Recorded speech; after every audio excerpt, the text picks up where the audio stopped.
That's fine, yeah. Except for saying, Okay, oh, and Andrea is not here because she is on vacation. Can I get a volunteer to take notes for today, please? Thanks, Mike. I appreciate that. Okay. All right then, team. It is, I'll let you get set up for a sec. 4:03, we'll call this meeting to order. I don't know if anybody got a chance to look at my, and hi, Elizabeth and Jeff and Paul, hi. Thanks for being here, guys. I don't know if anybody got a chance to look at those minutes that I sent back out. There was a little mix up in which minutes went out with the agenda. And so the May minutes, when I sent those out earlier today, those were the correct minutes. So if anyone has had a chance to review those and would like to make a motion to approve.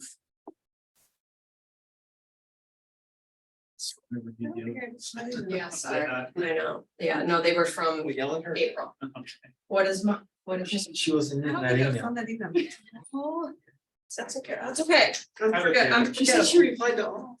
So Okay. I look at them, they look at me, I will make that motion. Okay, John Hickey to make the motion to approve. Anybody to second that? Whenever you're ready. I'll second. Thank you, Paul. All right. All in favor? Aye. Perfect. Aye. No. Okay, not voting. That's right. I forgot. Lovely. Thank you. All right, hi. We just approved the Pam's minutes, here. Pam. She Pam. has to hear come aside. yes. Okay, I am pulling up my agenda. Sorry, everybody. Should have been doing that instead of chitty chatting.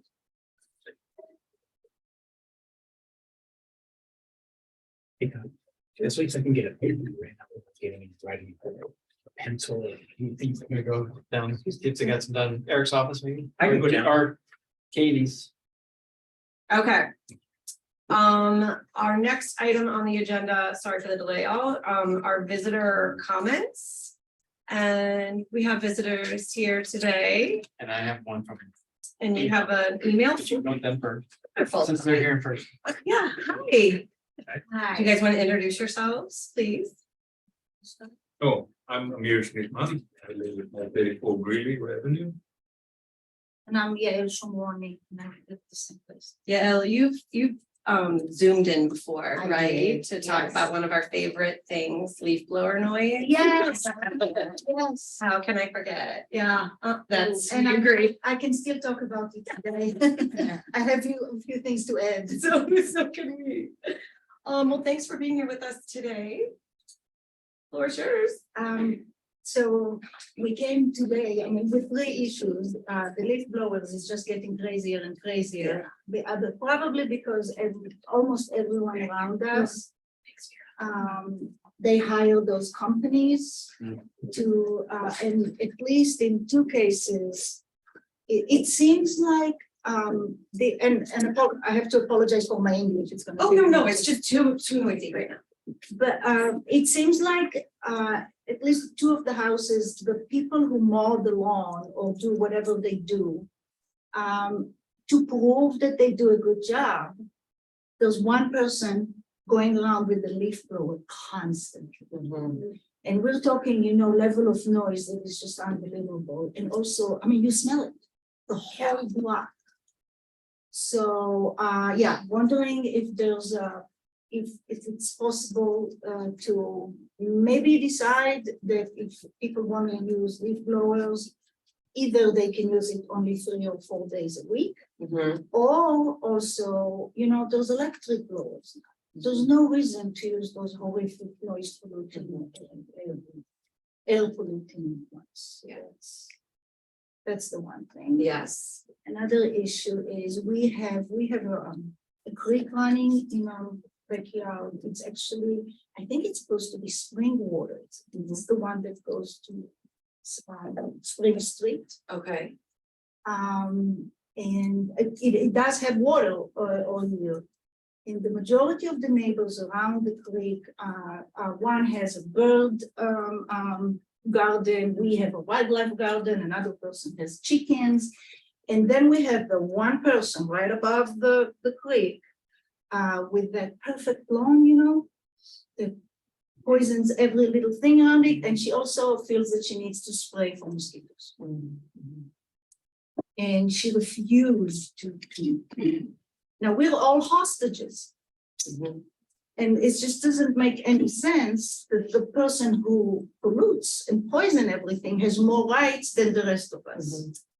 So that's the second issue, I think. And the third issue, Pam said that maybe this subject came up before, but we were talking about educating people. Oh, that's another issue.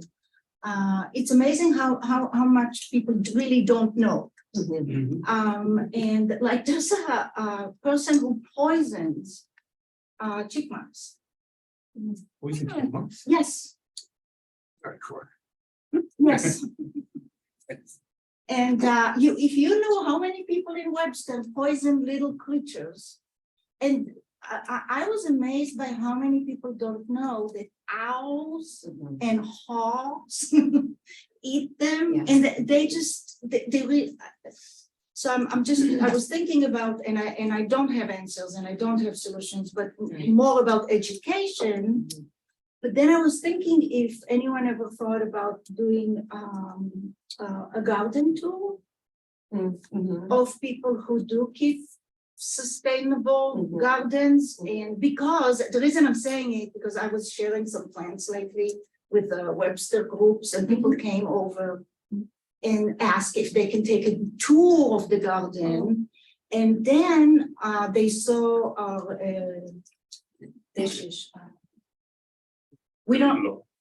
clover lawn, and they thought that it's the most beautiful thing ever. And That's great. and the people needed to see it, because we talk about this all the time, but they needed to see it to think, oh, actually, that's very nice. It can look good. And then they asked me, so what do you do about the bunnies? I said, I don't do anything about bunnies. I share with the bunnies. Oh, they never thought about that. And then, you know, all the stuff you can plant that they actually don't like. But the main issue is, yeah, well, I'll never have a perfect garden, but yeah. But it was amazing how much, and these are all gardeners. These are not people who just started. And it was just amazing to see how excited they were. So I thought, a garden tour like that can be a great educational tool, because there's actually many people who do that. Well, on the one note about the gardens, there is a regional sustainability it's sustainable backyards, right? That's the A tour. couple different groups. There's one sustainable backyard, I think was it last weekend? Or the weekend prior, Weekend before. But interestingly enough, almost nothing in Webster. Well, what happened to the Webster Garden Tour? Remember the Hickson PTO used That to, used to be the high school. was it the high school PTO? It was the high Okay. school, because I remember, because we were on it back Yeah. then. Mhm. It was just so much work, and nobody It's tough to run volunteered to, there was one thing I forget, and Amir can tell you about it. Amir actually spoke to someone from MSD about the spraying. Oh, okay. Well, yeah, well, they have a unit, I guess, the stormwater quality or something, a team within there.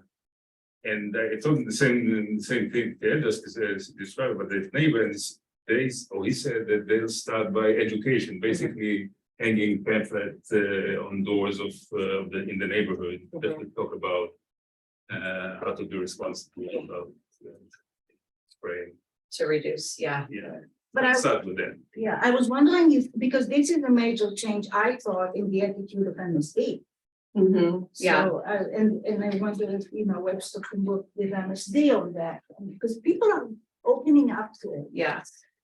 In 2019, I think it was, we had a mosquito talk at NAPOC with Jean Ponzi, who is from Missouri Botanical Gardens. And then we had somebody from St. Louis County Vector Control. And what's interesting in what they're doing, this sounds like what MSD is doing as well, is they are trapping in problematic areas to make sure that the mosquitoes that exist that are there are not the disease carrying type of mosquito. If they are disease carrying, then they do fog to try to eliminate but it's just killing the adult side. And Yeah, I know, all the other things, right? So we are having mosquito talk again with Jean Ponzi. The commission organized a speaker series for the second half of the year. And that's one of our topics is understanding mosquitoes and how to better care for your environment, to control mosquitoes and the harms of spraying. We do have a resolution here in Webster that folks are supposed to, if they get their yard sprayed, they're supposed to alert their neighbors. oh, But it's a resolution, so it doesn't have a lot of teeth. Am I saying? Well, Yeah, it's not enforceable. but I don't think people know that. No. So that must be, Once it was passed, I sent out letters to all the mosquito companies, so they were aware of it. But Yeah. uh, So my neighbor, and the reason they're doing that is so you can pull your animals in if if your neighbor's gonna be spraying. Now, I was outside working once and the sprayer came by and I was like, oh, they're supposed to tell me. And he was like, whatever, Karen. I was like, whoa, I'm sorry. No, it's okay. My daughter says Karen. Yeah, I understand that it is an issue. So we're gonna hope to increase our education. no, these people, not only that they will never notify anyone, they also insist that, at least the woman, the guy feels really bad about this. But she insists that apparently the air in our area doesn't move because she insists that it affects only her area. Yeah, what we can do is try to, oh yeah, Elizabeth. Thank you for sharing that. I don't know, Todd, can you open the chat? So we can read Elizabeth's chat. And then Jeff, you're unmuted. Did you want to say something? Yeah, I just wanted to chime in real quickly because Jamie knows that the noise from the gas leaf blowers is a particular pet peeve of mine that I've been griping about for a long time. And I just wanted to make there was something in the news, I think it was Friday or Thursday of last week, and Home Depot announced that by 2028, their goal is to make 85% of their outdoor power equipment sales electric instead of gas. But in their announcement, there was a kind of an amazing statistic that said if you operate a gas-powered leaf blower for an hour, it creates the same emissions as driving 1,100 miles from Denver to Los Angeles. Wow. So Wow. that's kind of eye-opening. Yeah, 2 that's weeks ago, we startling. had 8 hours straight, 8 hours of this. Yeah. Well, Go ahead, John. and didn't California ban gasoline leaf blowers? I believe so. And I know I'm in Washington, D.C. right now, and Washington, D.C., the city, the district, they did ban outdoor gas lawn equipment. Oh, all on equipment, like mowers as well as leaf blowers. I believe so, yeah. Weed whips and whatever. Wow. Yeah, they don't have as much green in DC. Or New York. Several buildings. Or California, well, I don't know. But I heard that St. Peter's did the same thing. Yeah, no, I Maybe, hate them as bad as you guys. I had somebody across the street from me, I was in my yard and I had to listen to this deafening gasoline motors for, the guy does 2 yards at once, they're neighbors, so he was like, wasn't going anywhere. I'm just trying to think what's practical, what's doable. What is it? Is there an enforceable noise ordinance in the state in Webster? Rose? Not for There is, but- residents. Not for residents, Yeah, but it doesn't. The decibels probably don't. not for residential though. I thought it was just in commercial. Well,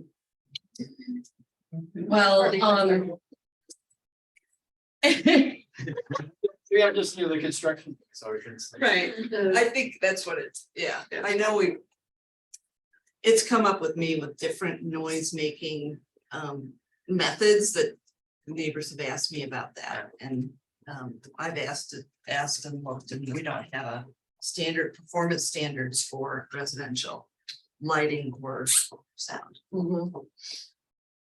I want to say to you, thank you for making the time to come and voice your concerns with us. These are all issues that we care about deeply as well. As far as how to proceed, I think what this deserves is a conversation and an item perhaps on our, agenda in the upcoming months.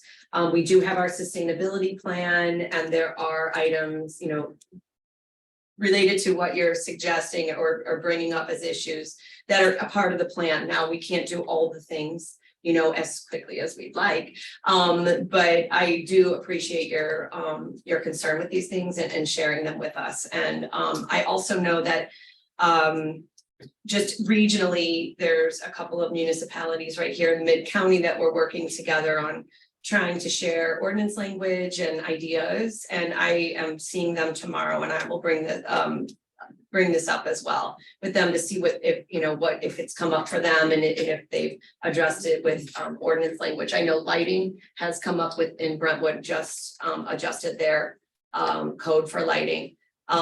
So I can't promise you any quick results, but I can promise you that we will talk about these things further. Right. Yeah, so thank you very I much. just want to add Yes. that I think the amount of people who are interested in this is bigger than what people think. Yeah, Because I I know agree. around us, all the neighbors are really upset about this, but no one will ever speak against another name. It's that feel Right, of, yeah. right, of conflict and stuff. Yeah. I wish that the speaker series from the Green Space folks earlier this year were recorded, because they're really valuable about impacting pollinators and with insecticides and such. But these are ongoing conversations, so I assure you that we will continue that and look into what we can do. Okay, great, thank you.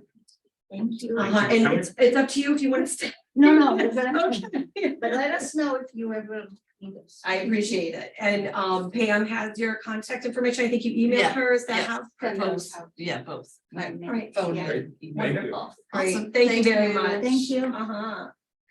All right, Todd. And we have a note via Yeah, so- email. Guy filled out the sustainability feedback form. Roy Lohman says, hello, my name is Roy Lohman, and I have many suggestions and ideas for the Sustainability Commission, Planning and Development, Parks and Recreation, and others. I have been doing research on Deer Creek and the developer impacts on the creek and what it means for residents, as well as the issues homeowners face with floods and the aftermath. I have caught environmental violations on camera and gotten news to cover it, like Brentwood's polystyrene pollution of Deer Creek back in March. I would love to be able to contact someone about my ideas to benefit Webster Groves. My contact information is included in this. And I have reached out to him and I told him about this meeting and asked him to come, but never heard back from him. Okay. Did you say that was Don Loman? Roy Lohman, Lohman? yes, East Pacific Avenue. So Don Loman lives on East Pacific. What's the number? What's the, There's no address Oh, number, that would be just got a email and a phone number. polite, okay. Yeah, Democratic Committee. oh, really? 3 doors up from where it dead ends into the parking lot. Do you want me to send you his email and phone number That'd be if great. you want to reach out to him? Can that, for Mike's purposes for note taking, can he have that piece of paper? Do you need that? Let me write down his stuff. Okay. Sorry, Todd. Okay. Lots of citizenry this meeting. I like it. Okay, we've switched things around a little bit. And we have our updates up first before we get into our old and new business. So we'll start with you, Pam, if you are ready. Great. Let's see, last week, along with others at the table, almost all of us. I attended the roundtable discussion about community conservation. Planning for Missouri communities, and we had Rhonda Burnett from Missouri Department of Conservation as our guest. And we kind of just talked at the roundtable, just talked about things that are going on with Webster initiatives, and she kind of told us about low-hanging fruit, steps we could take. But we talked about flooding, we talked about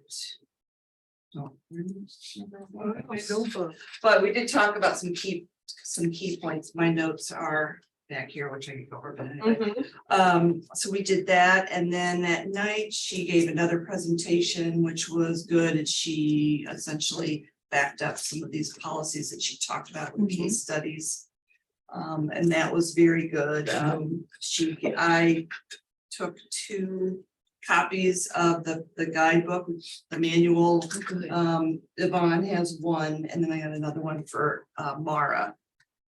Unless you would like to have it. Okay. So I need to bring that to her. Switching to charter review. This Thursday is the listening sessions for boards and commission members that the Charter Review Advisory Board is putting on. So you're all invited and encouraged to attend. I think there's about 17 that have RSVP'd. It's going to be at the public library. Excuse me, could you explain what this is? The Charter Review Advisory Board is a board that has been examining the charter, the city charter, which is basically our governing document. And they've been looking at it very thoroughly and see what policies are appropriate. They're kind of looking at, they changed doing some simple language changes, i.e. getting rid of gender references, etc. But going through just other aspects of what helps us govern ourselves.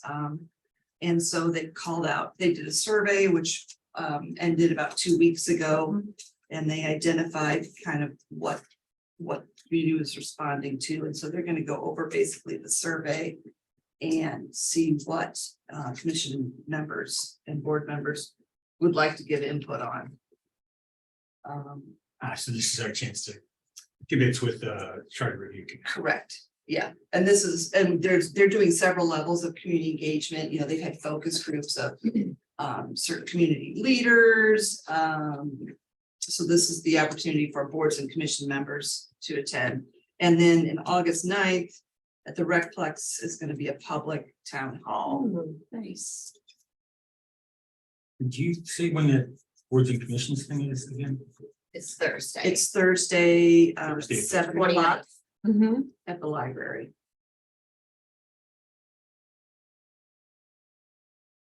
You all should have been notified with an email or a letter. You want me to recirculate that, everyone, so you have the chance to look at the details? That'd be nice. I can do that.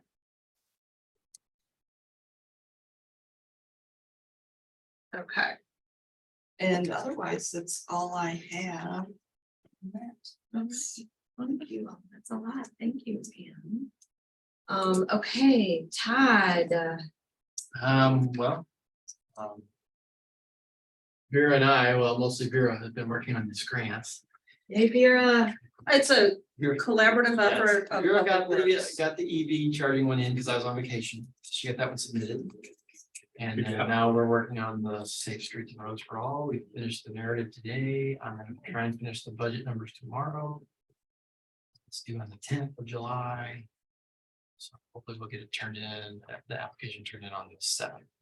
Is the plan. Cool. Are they both federal grants? Safe Yes. Streets, federal. Our transportation, yep. Okay. That's that. That's that. Awesome. Okay.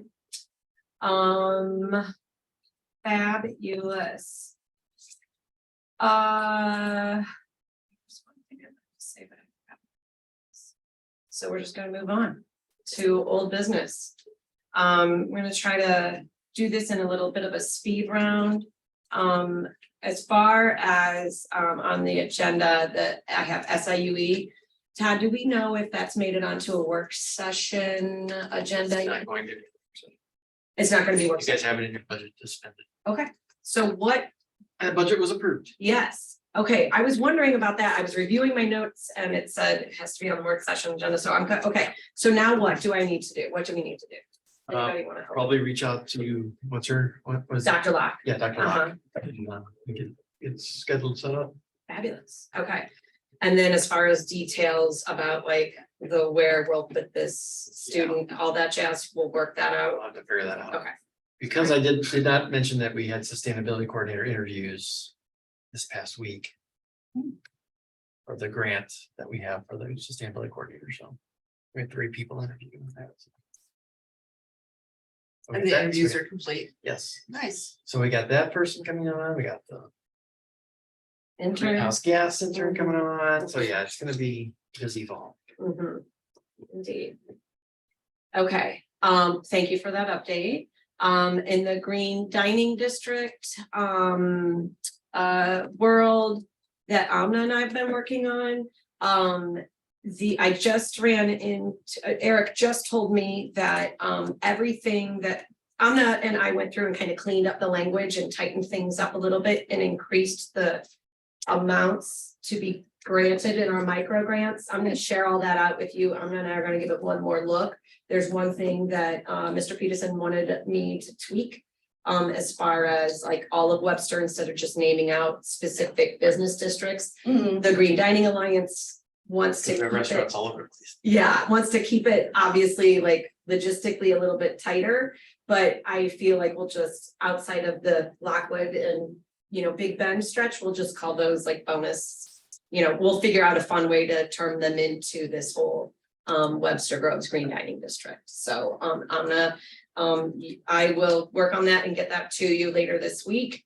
And hopefully we'll be able to share that out with everyone. And then, because those have been allocated dollars, what are our next steps from there? And if we don't know right this second, obviously we can communicate that via email. You think the council needs to be approved how they're gonna run the micrograms?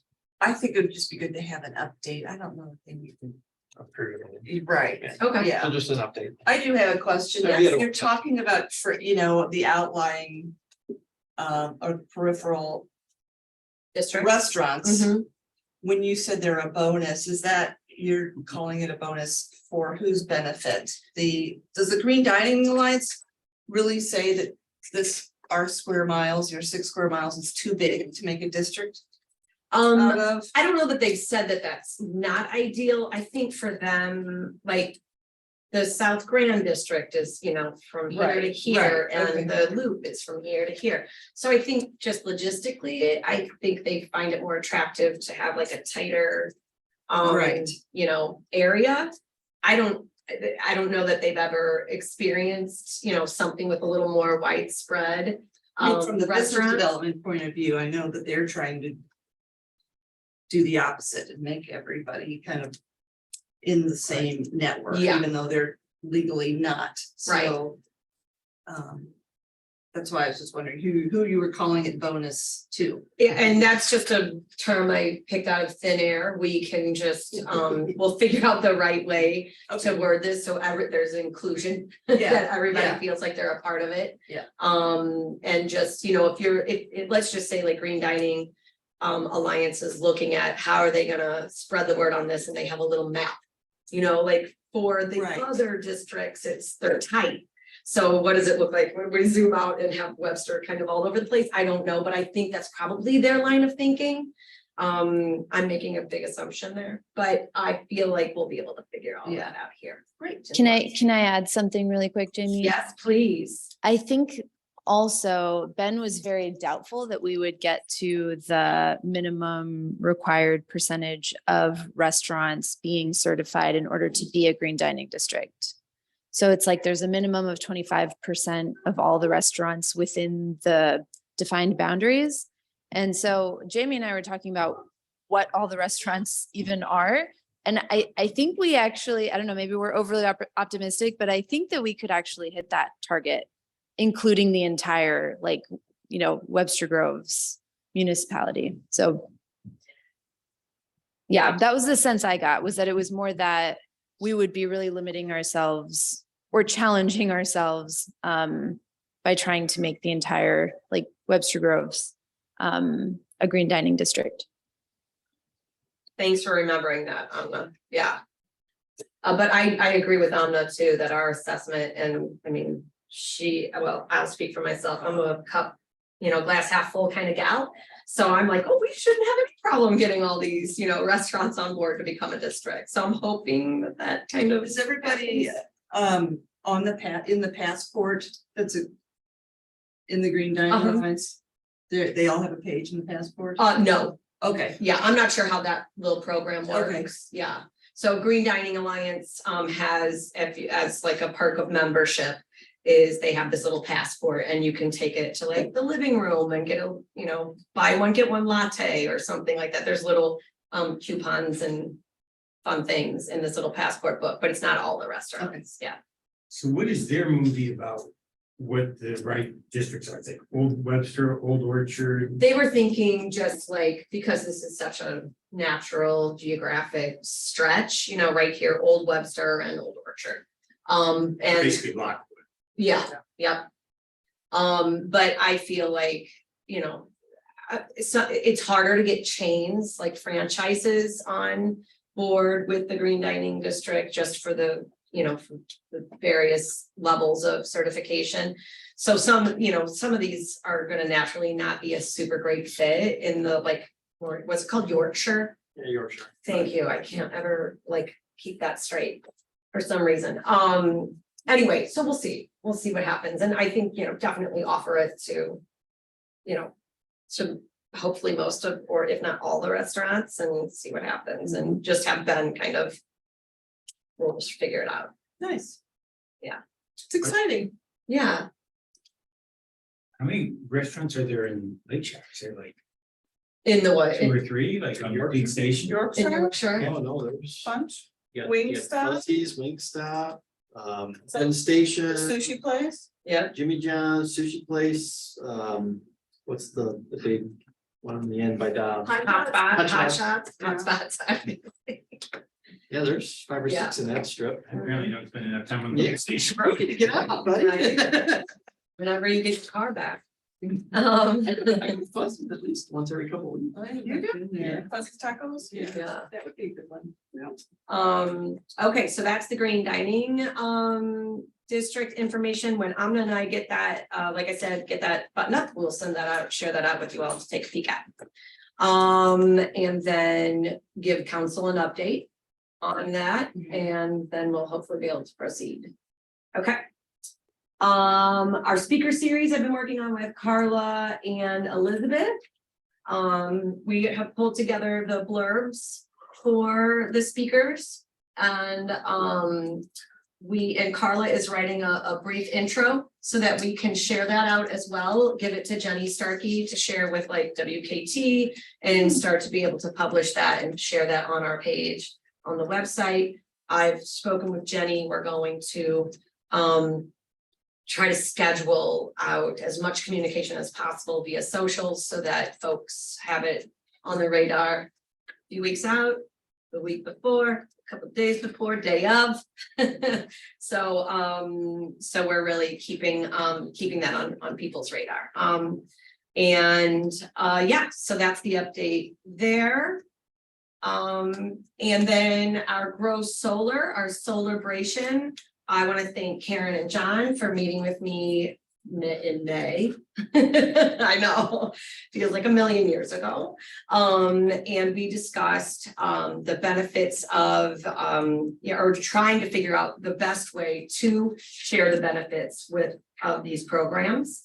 I also reached out to Ameren and got a comprehensive summary of what they have to offer with links for days that really is thorough. So I will share that out with everyone. And it was, I spent a lot of time with that today. It was really, for me, helpful. They also link, they have flyers that they link to for the federal IRA benefits, like for EVs, EV chargers, and that sort of thing. So that I feel like we talked about also in that Ameren summary. So it was EV chargers. I asked them about solar. And then also we talked about the like other energy efficiencies that have like HVAC and heat pumps and all the things that we can do to make the house more efficient, make our own living more efficient. And she shared a bunch of information on that as well. And Karen has done a little bit of digging as well on that front. Karen, you want to share with us what you found out? Sure, yeah.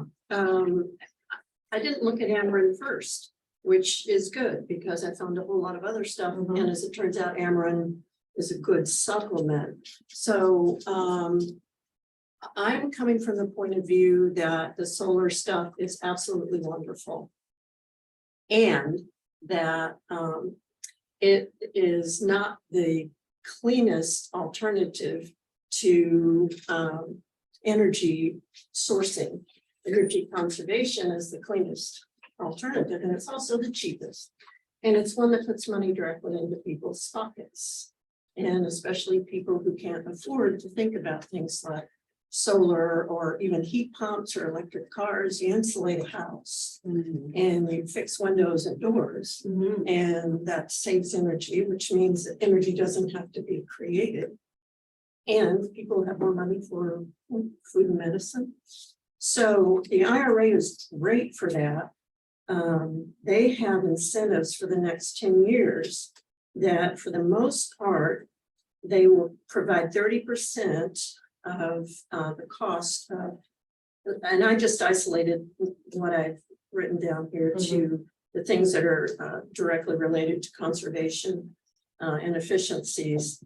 The solar and the EVs and all those other things are, I wasn't focusing on those here, but you can get up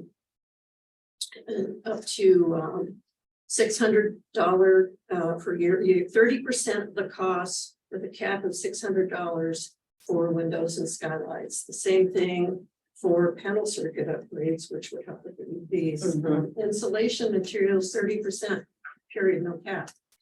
So it's not free to people, but it does provide a huge incentive for doing energy conservation work. And Karen, may I? Interestingly, what also I found, and I have to do a little more digging to better understand this, but it seems like the federal government has those buckets of money, and then Ameren also supports those. So sometimes even a smidge more money. So if the federal government's giving $600 for, let's just say, a heat pump, then the Ameren like has $700 for it. So I need to make sure that those aren't going to be like, oh no, that's a crossover, that they're separate. Double dipping. Ameren might be using the federal numbers as a basis for what they do. It's Right. hard to Yeah, know it- without yeah, really digging That's what into I it. need, that's what I need to kind of get a firmer grip on. And I can look into that as well. Okay. Because I started going down that rabbit hole. Yeah, Jeff, Yeah, I just wanted to share real quick, this is kind of an aside and it's a bigger problem than our Sustainability Commission can tackle, but I sort of have firsthand experience with some of these IRA rebates and the frustration in trying to kind of unlock them because our water heater gave out.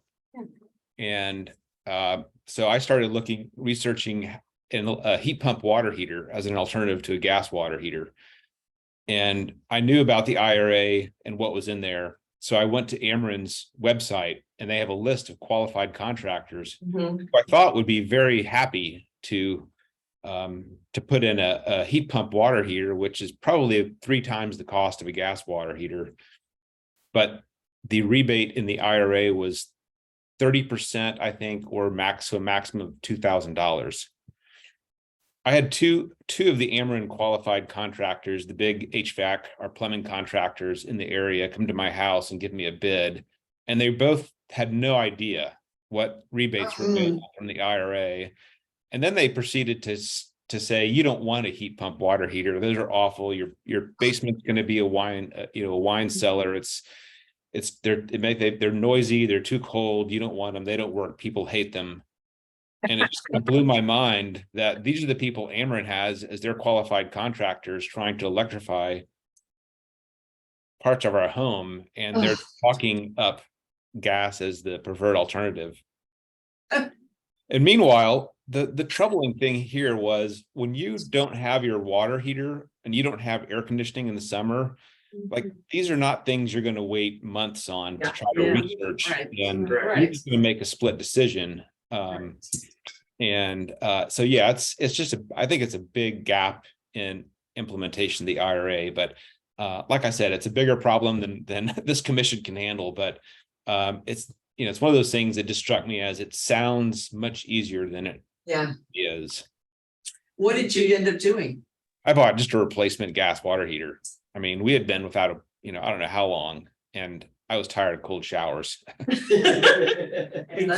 Hey, Jeff. Yeah. I got a question, because I was looking at this stuff too, and my read of the IRA subsidies is that if you want to upgrade your breaker box, your fuse box, you've got to do it alongside putting in a heat pump water heater in Okay. order to qualify for the rebate to upgrade from 100 amps to 200 amps. And maybe I'm reading it wrong.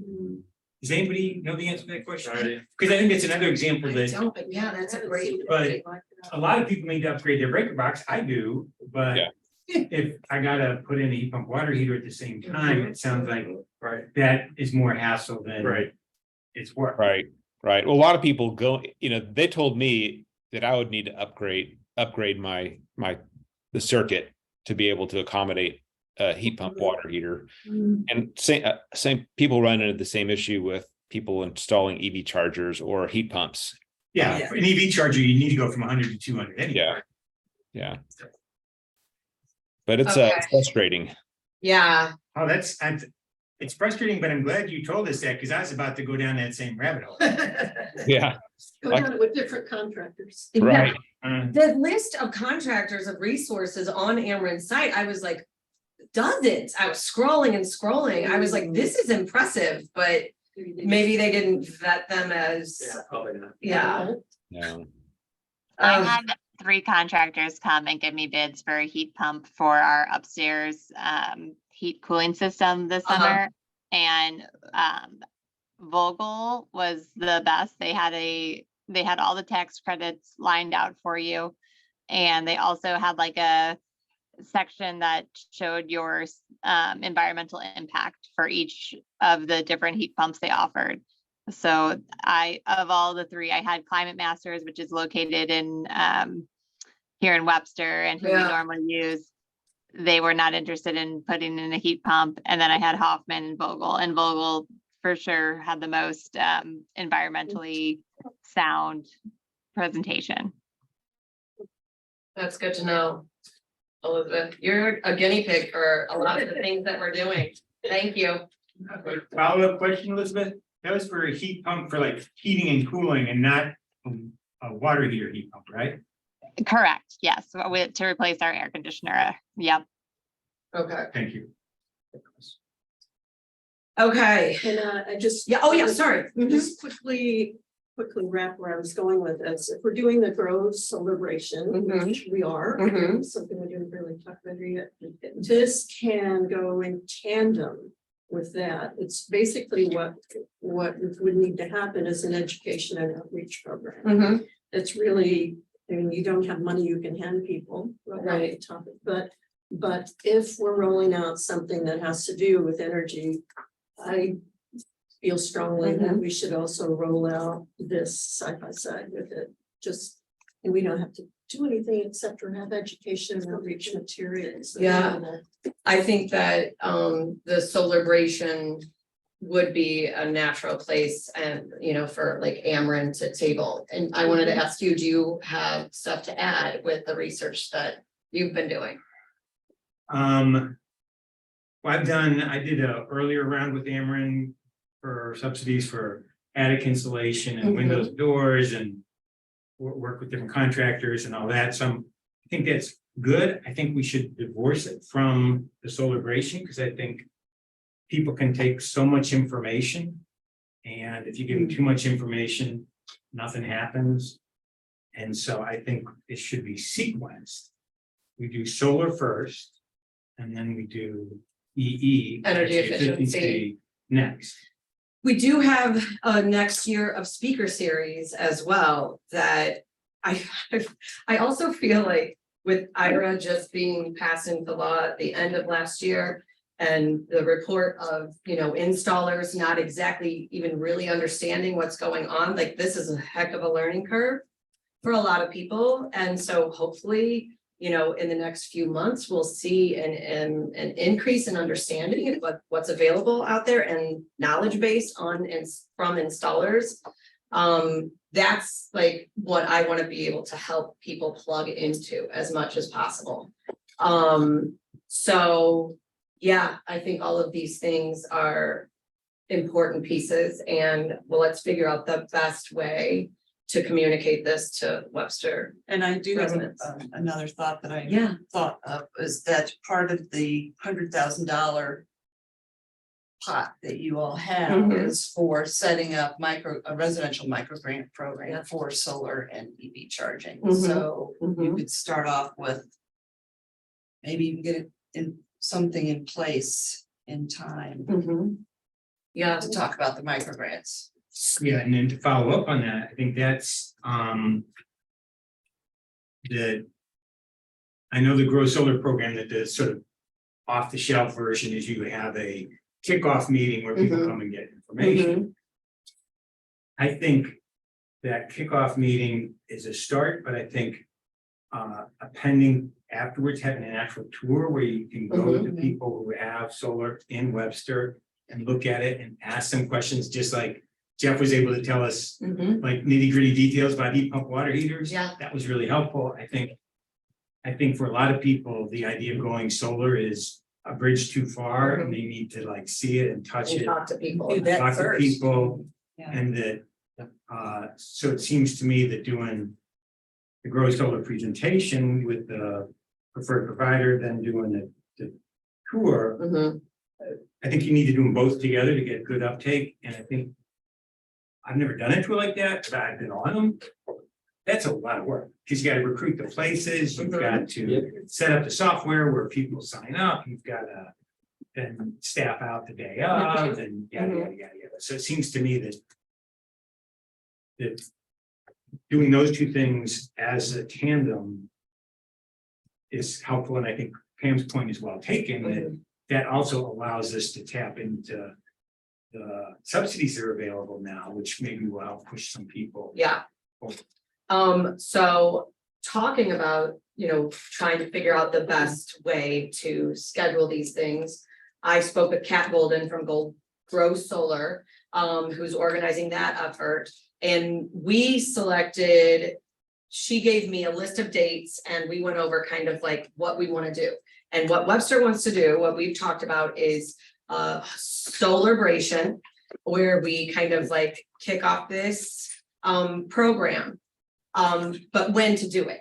So, and this is like for discussion. So we have right now tentatively scheduled with Kat, and I can send all this to you guys later. But on July 25th, have a Grow Solar in-person meeting here in Webster somewhere.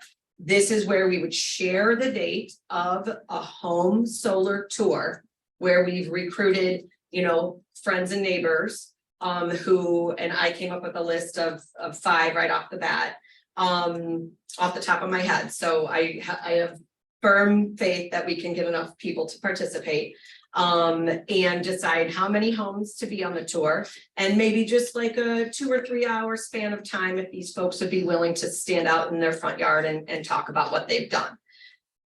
Also, in addition to that, solar home tour would be a self-guided tour if those folks would like to, provide a little quote, and we could give the address and a little map out that we could have as a document on the city's website. And also, I know that sometimes we print things out, right, and have them for folks to pick up downstairs. So the schedule and how we want to roll this out, then, so it would be the first Grow Solar meeting in July, then have the home That's- tour, Excuse me, that's the the 20 Tuesday, July 25th. 25th, yes. And then, Evening, I presume, at yes, library or something. we have to select a location still. And then do the solar home tour in September. The date we had talked about is the date of Jazz Fest. So I don't think that that would be a great date to do it. So I did think that maybe the following weekend, but that's the 23rd. And the reason we're pushing this to September is so it's not so hot for folks, even though it still could potentially be hot. And then have one follow-up Grow Solar meeting. So the pattern would be Grow Solar meeting, the power or the solar home tour, and then a follow-up Grow Solar meeting if we've, interested anybody additionally for Webster to host another power hour. Am I This is completely? the solar meeting, this is a public Yes, presentation. Yeah. Like on July 25th. yes, And isn't the idea here is that there's one preferred provider who I think is a new one this year, yes. GRNE. I can't remember. I need to look it up. But the thing is, then you get this big price break because the thing is, if you look at Straight Up Solar, which is the biggest installer in St. Louis for residential solar, Mhm, the vast majority of their work is in Illinois. mhm. Why is that? Not because Illinois people are smarter, we're smarter because we're from Missouri, but the thing is that Illinois set a law that a subdivision can have an election.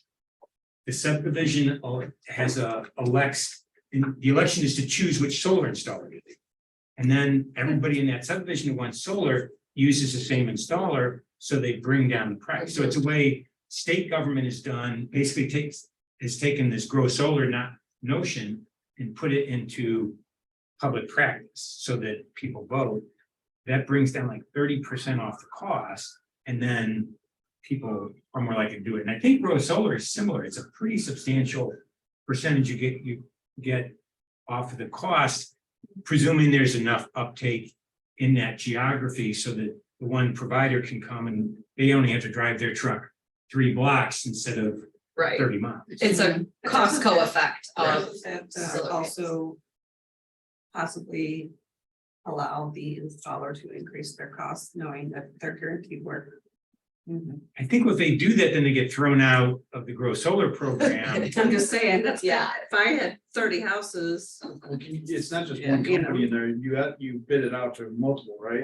They can all bid Yeah. in, but, and I think my hunch, and I'm not like. I couldn't swear to this, but Grow Solar or Straight Up Solar had been the entity last year. And I think they got bound because they brought their high prices. After they charged everybody better, but I don't know, that's my first thought, but. I think that's where it's Missouri Botanical Garden who chooses the installer, and I think part of that is quality, part of that is price. Mhm. So that they choose somebody who's not a clown, right, wrong, and. Yeah, I'm not sure what they use for but I trust that because it's Missouri Botanical Garden, that it's a legitimate.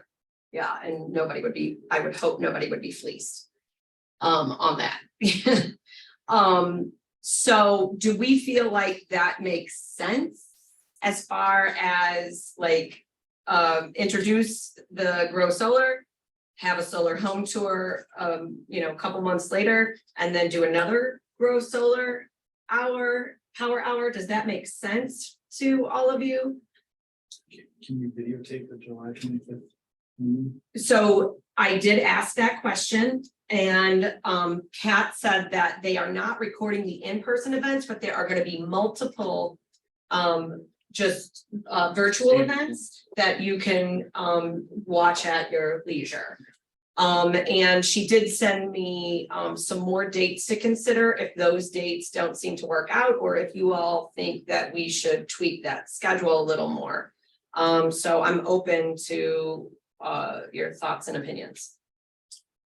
I like that schedule, because I think the tour in September, you can't do the tour in August because it could be baking and. People are so busy, yeah. Plus you'll be melting. Yeah, you'd be melting and the, Solar panels will be melting. Right. so I think that's good, I think, and I think this the space in between from July, was it 20? July Yeah. 25th, yeah. It gives people a whole 2 months to get tour on their schedule, Mhm. which seems, but I think having 2 bites at that apple is good, because July 25th, some people do on vacation. Right, and right. miss it, That's but what I wanted to do. Yeah, uh-huh. but then if we have the other one, then we get 2 shots. Is it worth their time to do it twice? Yeah, Okay. Kat was like, she thinks that this is a good like approach to do it and to try to get as many people interested as possible. So, and there's another date, so if we're gonna have to scooch our date back because of Jazz Fest, then there are a couple more dates. I believe there are a couple more dates that they can, When is Jazz Fest? it's the 16th of 16th. September Oh, that interferes with. with the day we were gonna do the home tour. Okay. Mhm. But you take the home tour? Like have little like snippets Leading of, off of his Well, did you say it was a question. self-guided tour? yeah, Oh, but I, so There'd be like the human being that lives in that house would be there, and you'd come and ask some questions and say, how much electricity does it produce? And so it's like, it's live comment. I wonder though, if the self-guided tour, if we could have like a little chart that we would make up, like this person's panels do this, it's this kilowatt, this is how much they save. Like just kind of a little standardized bit of information for each home, Mhm. so that the folks who can't make the date or whatever life. but it's a self-guided tour if the panels are in the back of the homes, which they're all, until now, you're gonna have people Yeah. trumping in your Until back. recently. Right, So I don't know that that would be good, but. yeah, no, that's a good point, Vera. Mhm. Maybe. Well, you just had photos. Maybe when you go on the first tour, somebody's in charge of taking photos that you use on the self-guided tour later. Oh, yeah, Yeah. yeah, so then a person could like just So you don't even have to pull go, up and just stand there and look pull at up the the link to the picture, yeah. website and see the Yeah. pictures. Right, and right. what Yeah. time You can you get a little Yeah. detail for Yeah. how much it costs, what Right, the savings. and right. Okay. Okay. I know Um, that this is a lot to ask, but instead of a self-guided tour where people drive around, or a tour where people drive around to each house, would it be possible to have like a video or something that we could post on the website where we go to each house and, all right, here's so-and-so's residence, here are their solar panels, and here's the information, and then you could just watch the video, or do mhm. you think people would like to see it in person? So I think, well, I'm just of the mindset of both.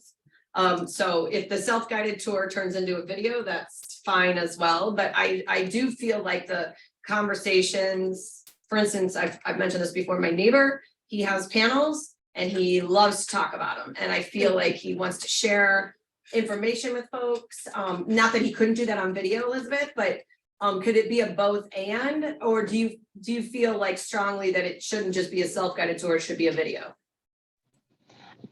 You know, I think everyone has a different way of taking information. So for me, Yeah. I would never go on a tour because that Yeah. just wouldn't be my style, but that doesn't mean that that's not a style for other people. So I was Yeah. just curious, but I think the more different styles is probably the more people that you engage. Yeah. Okay. Yeah, I appreciate that. Thanks for that video suggestion. I'm assuming you're gonna star in it? Well, my front yard's currently still under construction and my backyard has a pool, so I'm not sure how many people will be invited to see our solar panels. I'll send a picture.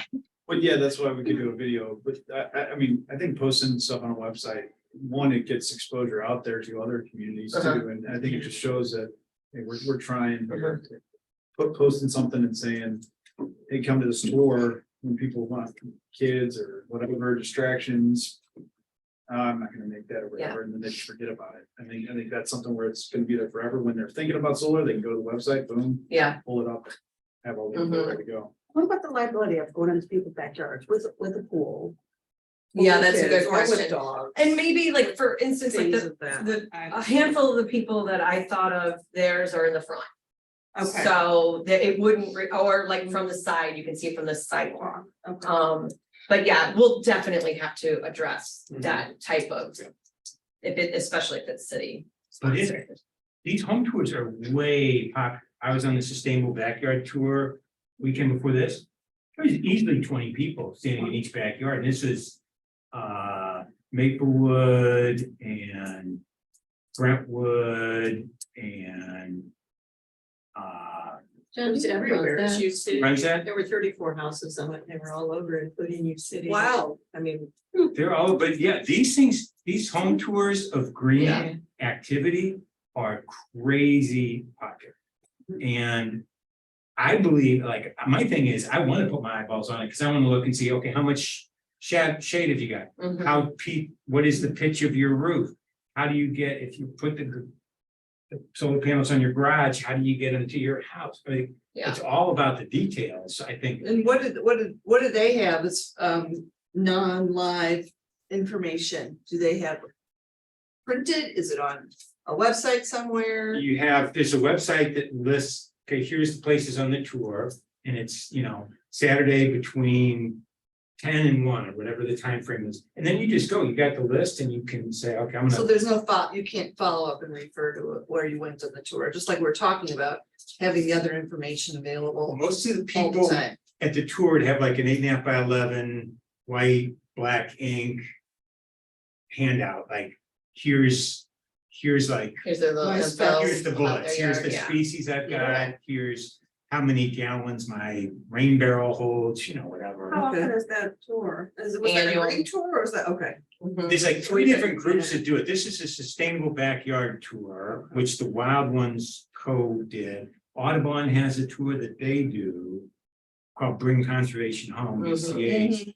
And then I think somebody else does I think there's 3 different outfits that do sustainable backyard tours.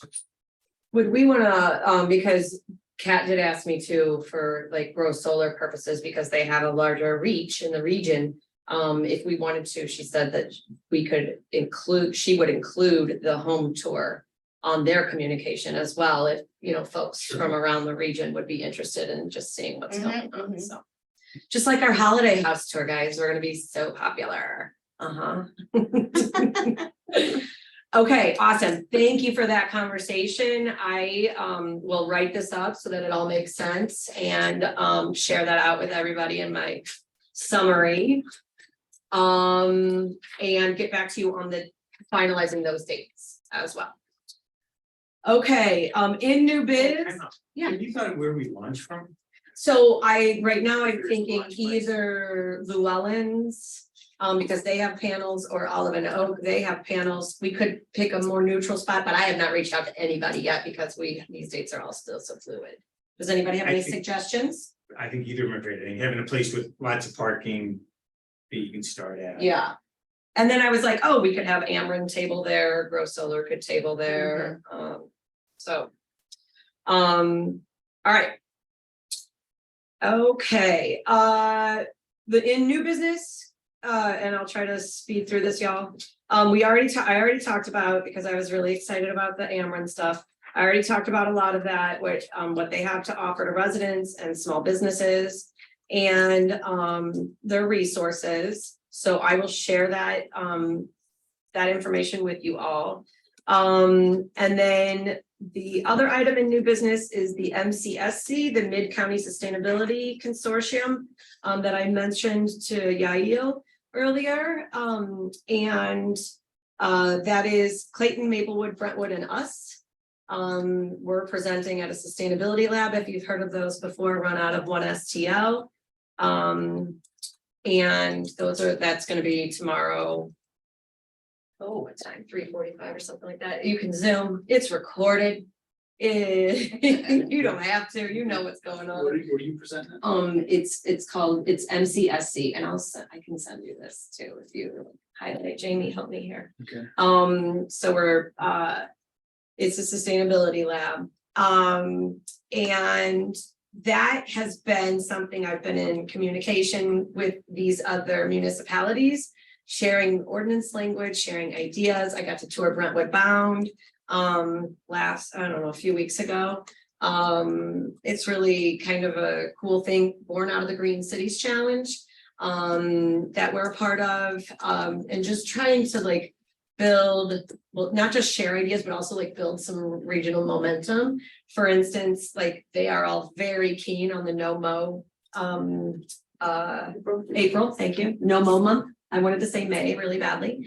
And so they're like, hey, how can we team up with you and do some similar signage? And so then it becomes more of a regional movement instead of just Webster. So with Maplewood, Brentwood, Webster Groves and It's Clayton. Clayton. Mhm. And I'm hoping that Richmond Heights joins eventually, but yeah.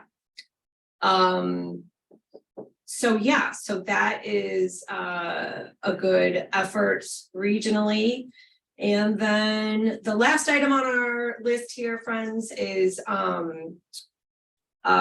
we've been toying with the idea of, and it comes up, it seems to be coming up at the meetings lately, of talking with Mara from planning a little more. And so I am very keen on asking her to a meeting, but Mara is a super thorough human. And I think she would probably appreciate some questions to consider before joining us at a meeting. So she wouldn't have to like circle back. Is that fair? Okay. So I know that the things that have come up and that we've talked about, and if you can't think of it right now, you can just email later.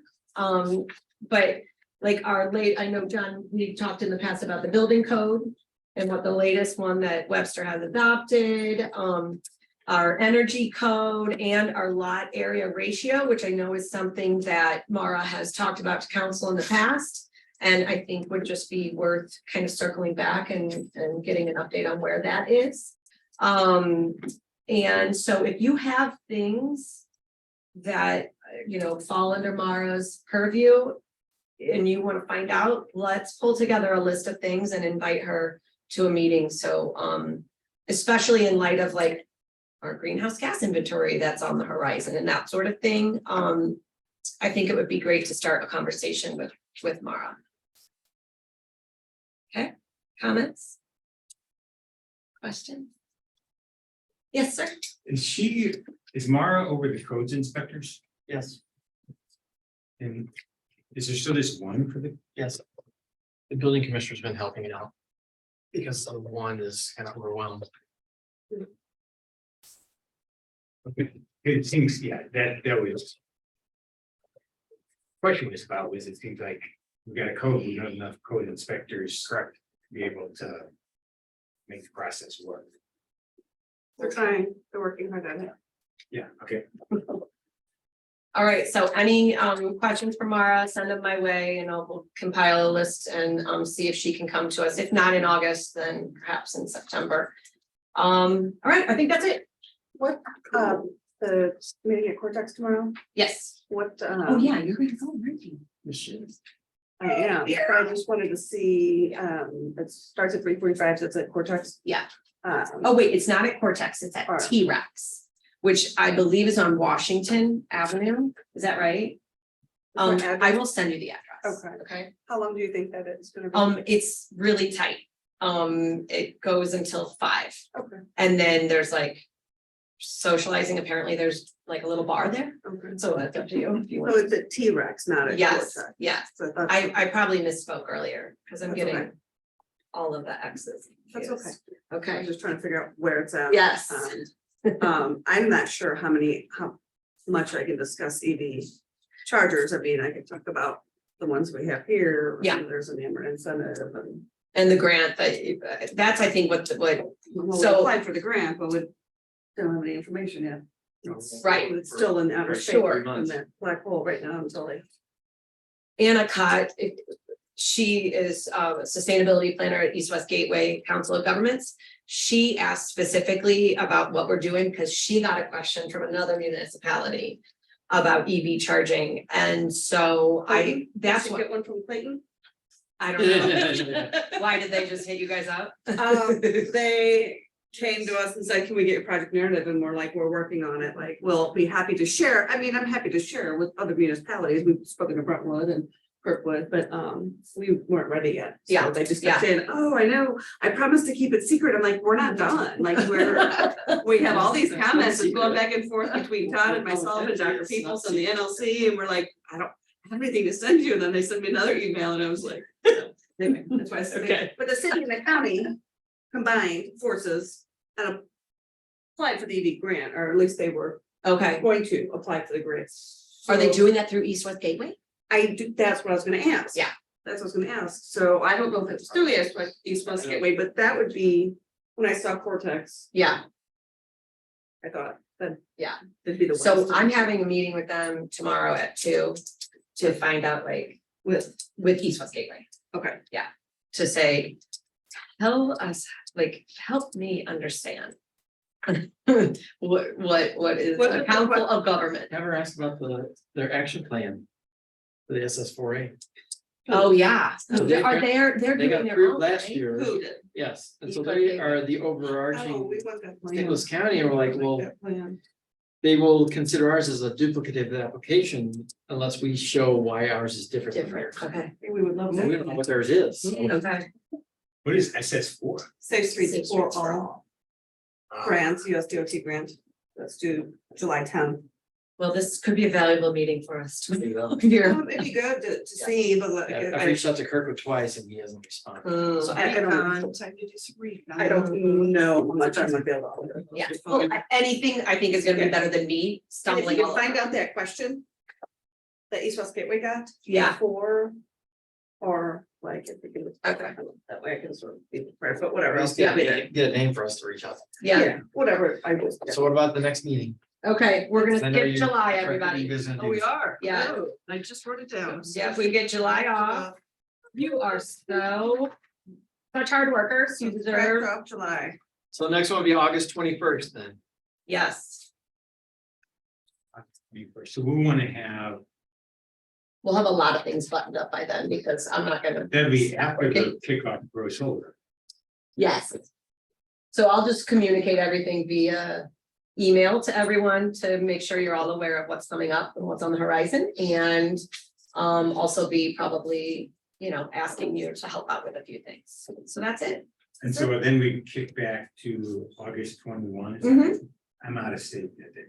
Okay. You can Sure, zoom guys in. will soldier. Grand Tetons, I don't think I'm. What's that? Yeah, no, you were. Yeah.